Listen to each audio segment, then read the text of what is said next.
Monsieur Dessin, je vous ai raillé en toute amitié tout à l'heure.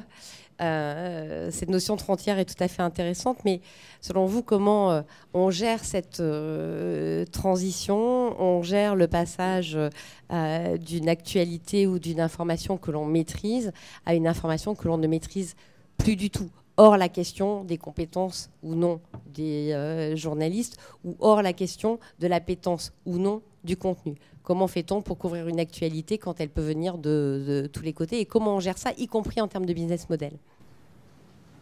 Je n'en ai aucune idée. Ah, merci. Au moins, vous avez respecté le minuteur, c'est très bien. Voilà. Non, on va essayer. Bonsoir, mesdames et messieurs. C'est un thème ambitieux, ça a été dit avant moi, que ces nouvelles frontières de l'information.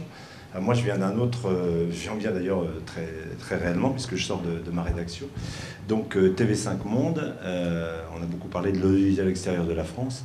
De quoi s'agit-il exactement? C'est une chaîne de télévision qui est née il y a une petite trentaine d'années, d'une constatation, c'est que les médias sans frontières en matière d'audiovisuel étaient plutôt anglo-saxons. C'était le début de CNN, d'autres médias. Depuis, on a vu en arabe, en russe, en chinois, un certain nombre de médias se mettre en place. Donc, TV5 Mondia francophone, la seule chaîne francophone mondiale, avec aujourd'hui un réseau de distribution qui nous amène potentiellement à toucher un peu plus de 500 millions de téléspectateurs, de lecteurs, d'auditeurs, d'internautes, reprenons ça comme on voudra. Alors effectivement, la difficulté, c'est de s'insérer dans un ordre du jour comme celui qui nous réunit ce soir pour parler des nouvelles frontières de l'information. Moi, par définition, j'ai plutôt de la chance, comme un certain nombre de mes collègues, c'est que je n'ai pas de frontières. C'est que TV5 Monde donc, est diffusé par définition dans le monde entier, dans 190 pays et territoires. Il y a probablement que la Corée du Nord et quelques territoires où nous ne sommes pas.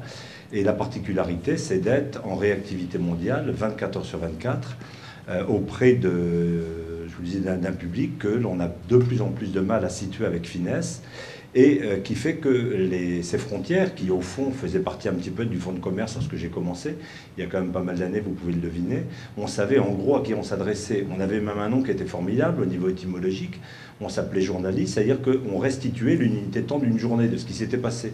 C'était assez pratique. On prenait généralement l'antenne le soir et puis on racontait ce qui s'était passé dans la journée. Quand on était en presse écrite, on racontait ce qui s'était passé la veille. Donc c'était plutôt sympa comme métier et ça nous permettait d'avoir une forme de cohérence. On s'adressait à un bassin de population assez clair aussi, régional, national, parfois international. Aujourd'hui, ces grilles de lecture, évidemment, n'existent plus. Lorsque vous êtes en réactivité mondiale 24 heures sur 24, c'est que quoi qu'il arrive, vous vous appuyez sur des rédactions multilocalisées comme celle de TV5 Monde. En gros, nous devons travailler en temps réel avec 7000 journalistes français, belges, suisses, canadiens, africains. C'est-à-dire que la notion de temps mort, en gros c'était l'alternance jour-nuit, par définition n'existe plus.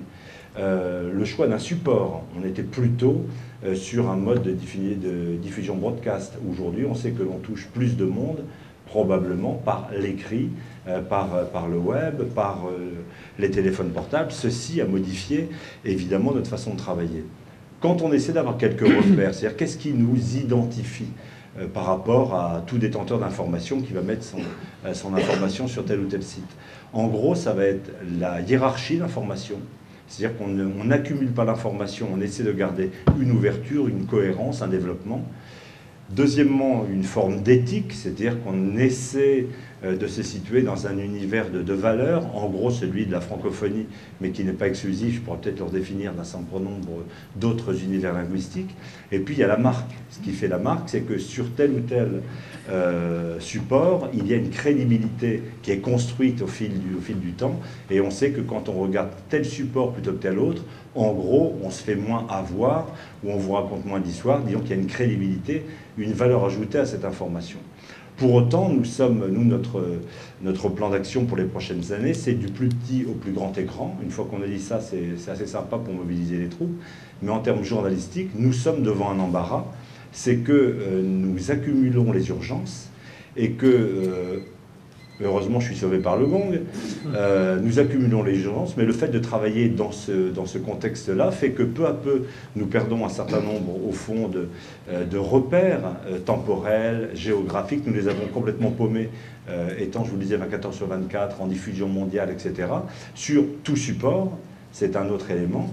Donc on reste un peu à l'ancienne avec des repères qui sont un peu nos balises, nos boussoles, je vous le disais, cette hiérarchie, cette éthique, la défense forcenée de la marque et l'appui sur un univers de valeurs que je définis rapidement comme étant celui de la francophonie, qui nous permet d'avoir perdu ces repères, de n'avoir plus en effet géographiquement, culturellement, techniquement les mêmes approches, les mêmes balises que celles que nous avions il y a 20 ou 30 ans, et en revanche de rester sur un univers de valeurs qui nous permet de savoir que si on ne sait pas exactement en temps réel à qui on s'adresse, on sait quand même ce que l'on veut dire et quelles sont les informations, le type d'informations que l'on veut donner à nos internautes, téléspectateurs, citoyens, ceux que nous essayons de toucher de plus en plus nombreux, sans en étant... Et ne pas perdre ses repères temporels et le minuteur, monsieur Dessin. J'en termine ma phrase, en étant soumis, comme nos collègues, à la rareté de la ressource financière qui ne simplifie pas les choses. Oui, et vous avez évoqué un sujet important, c'est que faire quand on ne... Toujours. J'adore la modestie. Vous avez évoqué un sujet important qui est que faire quand on ne maîtrise plus les hiérarchies de l'information.